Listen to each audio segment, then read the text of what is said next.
Welcome to the deep dive. Today, we're going to be looking at some declassified CIA files. Oh, cool.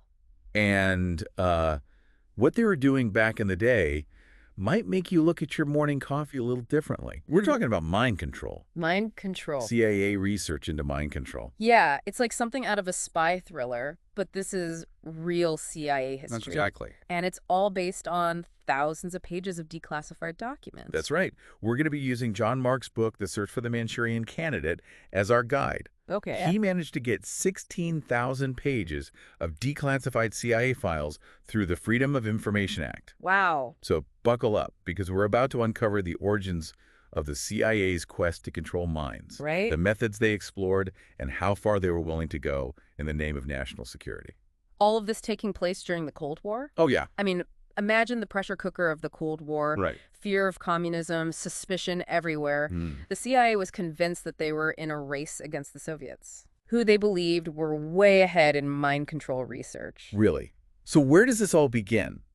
It might surprise you to learn about the link between the Nazis, LSD, and the CIA. Yeah. Like, how did those dots even connect? Well, it starts during World War II. Okay. Nazi doctors at the Dachau concentration camp. Oh, wow. They were experimenting with mescaline on prisoners. Their goal, to strip these victims of free will. Jeez. It's a dark precursor to the CIA's own ambitions. You know, when you think about the CIA trying to pry secrets out of people, you might picture like a dimly lit room, maybe a harsh interrogation. Right. But they were exploring mind-altering substances even before the CIA officially existed. Wow. The OSS, their predecessor, was already looking into things like using marijuana as a truth serum. Interesting. They even tested it on unsuspecting soldiers, and get this, a New York gangster. Oh, wow. Crazy, right? Yeah, it's a fascinating parallel, isn't it? Yeah. Both the Nazis and the early CIA programs show us how science can be twisted. Yeah. In the pursuit of power, regardless of the ethical cost. Right. And those early experiments set the stage for the official launch of the CIA's mind control program. In 1950, they kicked off Project Bluebird, which they later renamed Project Artichoke. And this is where things get really interesting. Wow. Project Artichoke was top secret. Right. Its goals outlined in internal CIA memos. They were literally trying to develop techniques for controlling individuals. Wow. And I quote, against their will and even against self-preservation. That's chilling. Chilling stuff. So what were they doing to try and make that a reality? Yeah. It sounds like they pulled out all the stops, drugs, hypnosis, even electroshock therapy. You're not wrong. Wow. They investigated everything from LSD and heroin to barbiturates and marijuana, even trying different combinations. Jeez. They were fascinated by hypnosis, especially when paired with drugs. Oh, wow. Imagine trying to induce amnesia, extract information, or even make someone do something against their will, all through hypnosis. It's like something out of a science fiction novel. Yeah. I mean, they were even looking into electroshock to erase memories or inflict pain during interrogation. Right. And then there's the even wilder stuff they explored, like ultrasonics, vibrations, and sensory deprivation. Right. I have to wonder, what were they hoping to achieve with all of this? It really highlights their determination, bordering on obsession, to crack the code of human behavior. I see. One example that stands out is the case of Professor Wendt. Okay. He conducted an LSD experiment in Germany that went disastrously wrong. Oh. We're talking unwitting subjects. Oh, no. Unpredictable reactions. Wow. It really shows you the agency's eagerness and lack of oversight during those early days. And then there's the infamous 77-day LSD experiment on prisoners at Lexington, led by Dr. Isbell. Right. It's hard to wrap your head around that level of experimentation, 77 days, and what it must have been like for the people involved. It makes you question how far they were willing to push the boundaries of what's considered ethical, especially when you consider the types of people they were using in these experiments. You're right. The CIA claimed to be balancing national security concerns with ethical considerations. Right. But it seems like they were more focused on achieving their objectives, even if it meant pushing those boundaries. They justified these terminal experiments, Right. arguing that any risks were outweighed by the potential intelligence they could gather. It's unsettling to think about how they dehumanize their subjects, labeling them expendable in the name of national security. And they even tried to cover their tracks by inducing amnesia in participants. Yeah, they were determined to control every aspect of these experiments, Wow. from the methods they used to the information that got out. This obsession with secrecy speaks to the inherent tension between controlling human behavior and respecting individual rights. Yeah, it's a conflict that runs through the entire history of the CIA's mind control program. It's wild to think about all this happening while at the same time the CIA was still relying on more traditional methods of espionage. Right. You know, cultivating relationships, exploiting weaknesses, that sort of thing. Yeah, it's almost like they were trying to have it both ways. It is, right? It's a fascinating contrast, isn't it? Yeah. On the one hand, you have this pursuit of mind control, this almost scientific approach to controlling human behavior. But on the other hand, they never abandoned the more nuanced, human-driven techniques of traditional spycraft. Which makes you wonder, were they so focused on finding this magic bullet for mind control that they overlooked the effectiveness of the tools they already had? The power of human connection, manipulation, the good old-fashioned art of persuasion. Maybe. Yeah. But it's also important to remember that traditional spycraft relies on human behavior, which can be unpredictable. True. Perhaps the allure of mind control was the promise of eliminating that uncertainty, that element of chance. So they wanted to remove the human element from a profession that's all about understanding and manipulating human behavior. It's a strange paradox, isn't it? Absolutely. Yeah. And it speaks to the anxieties of the Cold War. Right. That constant fear of the unknown, the enemy within. It's no wonder they were pouring so much time and energy into finding a way to control the uncontrollable. So we've got this backdrop of Cold War paranoia. The CIA determined to crack the code of human behavior. And what's the tool that really captures their attention? It's LSD. LSD. Right. It wasn't just another drug in their arsenal. Okay. It became a focal point of their research. And for good reason. Okay. We'll dive into why that was right after this. LSD, it really captured the CIA's imagination. They Right. poured resources into researching it. Yeah, it's not your typical spy gadget, right? Right. So what was it about LSD that fascinated them so much? Well, you've got to remember, back then, LSD was this new, mysterious substance. Okay. And the CIA saw that as an opportunity. An opportunity to do what? Weaponize it. Essentially, yes. Wow. They were intrigued by the idea of using it to disrupt an enemy's perceptions, Right. confuse them, even potentially manipulate their loyalties. I can see how that would be appealing to an intelligence agency. Right. But wasn't research on LSD still in its infancy back then? Right. I mean, how did they even know where to begin? That's the thing. They didn't really, the scientific community was just starting to explore LSD. Right. And the CIA, seeing the potential, decided to take the reins. Oh, wow. They became patrons of LSD research, funneling money to researchers at prestigious institutions. So they were basically driving the research agenda, Mm-hmm. shaping it to fit their intelligence objectives. Absolutely. That's a pretty big deal. Absolutely. They had a vested interest in understanding LSD's potential, and they were willing to invest heavily to get those answers. But were the researchers aware that they were being funded by the CIA? It depended. Some researchers knew explicitly that the CIA was backing their work. Okay. Others might have had their suspicions, but chose not to ask too many questions. Right. The funding was often channeled through front organizations, so the CIA's fingerprints weren't always visible.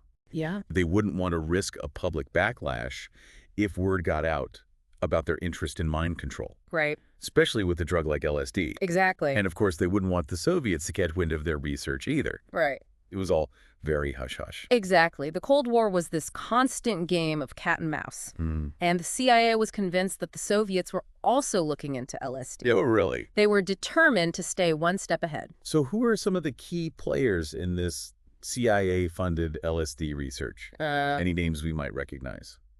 Well, there was Dr. Bob Hyde and his team at Boston Psychopathic Hospital. Okay. They conducted a wide range of experiments, studying LSD's effects on different personality types and mental states.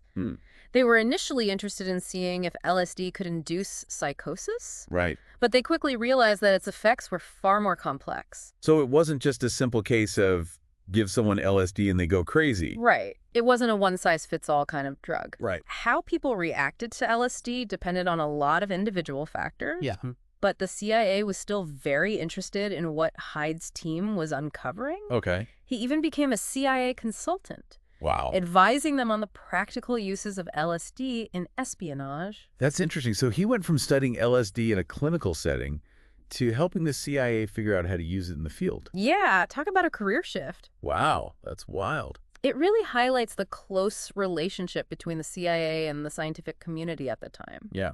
And Hyde wasn't the only one. Okay. Another important figure was Dr. Harris Isbell. Right, I've heard of him. Yeah. Wasn't he the one who conducted that infamous 77-day LSD experiment on prisoners? That's him. It's the one that always stuck with me. He had access to a captive population of prisoners, Right. many of whom were addicts. Hmm. They became unwitting participants in his LSD experiments, which, as you mentioned, were often quite extreme. 77 days, it's mind-boggling. Yeah. It makes you question the ethical boundaries of this research. Did the potential benefits really outweigh the risks to these individuals? It's a difficult question to answer, Yeah. but it's important to remember that the context of the Cold War heavily influenced the CIA's actions. Right. They felt immense pressure to gain any advantage they could, I see. and they saw LSD as a potential key to unlocking the secrets of the human mind. So you've got these researchers, many of whom were brilliant scientists, pushing the boundaries of our understanding of LSD. Yeah. But they were also walking a fine line, Right. balancing scientific curiosity with the CIA's agenda. What a complex situation. Absolutely. Uh, And to make things even more complicated, oh. many of these researchers were experimenting with LSD themselves. Wait, really? Uh-huh.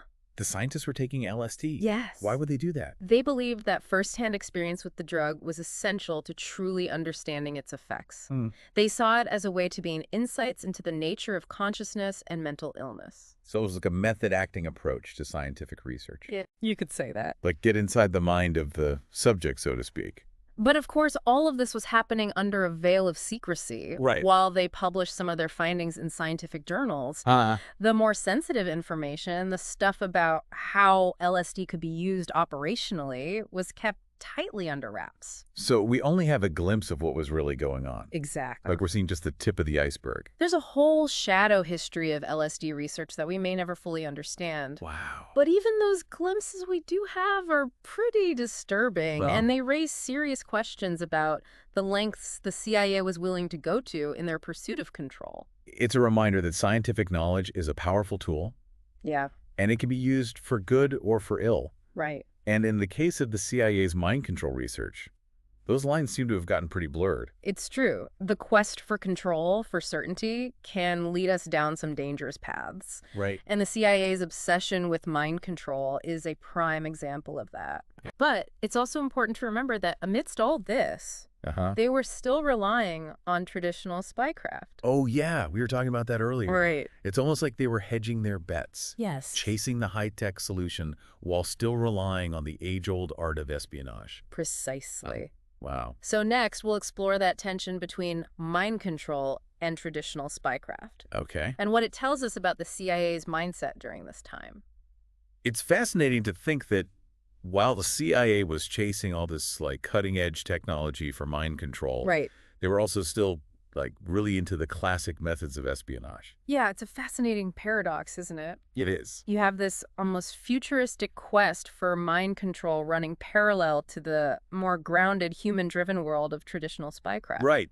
It's like they were trying to control the human mind in the lab while simultaneously out in the field relying on those same unpredictable human elements to get the job done. And it makes you wonder, was there ever a point where they thought, maybe we're overcomplicating things? Right. After all, traditional spycraft has worked for centuries. Right. It's all about building relationships, understanding motivations, exploiting weaknesses. It's the human element. Right. The thing they were trying so hard to eliminate with mind control. Right. And yet it was the foundation of their other operations. Exactly. And many within the CIA believed that these traditional methods were ultimately more effective and reliable. Mm-hmm. They understood that human beings are complex creatures. Right. Their loyalties can shift, their motivations can change. Yeah. You can't always predict how someone will react no matter how much you think you know about them. So even with all the research into LSD and hypnosis and electroshock, they couldn't escape the fact that human behavior is inherently unpredictable. Right. It's like trying to solve a puzzle with a missing piece. And maybe that's what drew them to mind control in the first place. This desire to control the uncontrollable, to eliminate that element of uncertainty. It makes sense. Espionage is a high-stakes game. The pressure to get it right must have been immense. Absolutely. And the Cold War only amplified that pressure. Right. They were dealing with a perceived existential threat, a shadowy enemy that seemed to be everywhere and nowhere. So they poured resources into mind control, hoping to find a way to make the unpredictable predictable. Exactly. But at the same time, they never fully abandoned the more nuanced, patient approach of traditional espionage. Right. It's like they were trying to bridge the gap between science and human nature. And that's a tension that continues to this day, not just in intelligence agencies, but in many aspects of our lives. We're constantly trying to find ways to control and predict human behavior, whether it's through technology, algorithms, or even psychology. It's the ultimate quest for control, isn't it? It is. To understand the human mind so well that we can predict and even manipulate it. Right. But as the CIA's research shows, that quest is fraught with ethical dilemmas. Absolutely. And perhaps an inherent impossibility. It's a fascinating and complex legacy for sure. It is. And it leaves us with a lot to ponder. Yeah. What are the limits of scientific exploration? Right. How do we balance the pursuit of knowledge with the protection of human dignity? These are questions that continue to resonate today. It's a reminder that even in the world of espionage, where secrets and deception are the norm, there are lines that should be crossed. Yeah. And the CIA's mind control research is a powerful example of what can happen when those lines get blurred. It's a chapter in history that we shouldn't forget. Absolutely. It's a cautionary tale about the dangers of unchecked power and the importance of ethical boundaries in scientific research. Well, I think it's safe to say we've all learned a lot today. It's been a wild ride through the CIA's secret quest for mind control. It has. And to our listeners, if you're interested in delving deeper into this captivating and complex world, we highly recommend checking out John Mark's book, The Search for the Manchurian Candidate. Right, it's a great book. It's a fascinating read, and it will definitely give you a new perspective on the world of espionage and the lengths to which governments will go to protect their secrets. Absolutely. Until next time, stay curious, and thanks for joining us on The Deep Dive.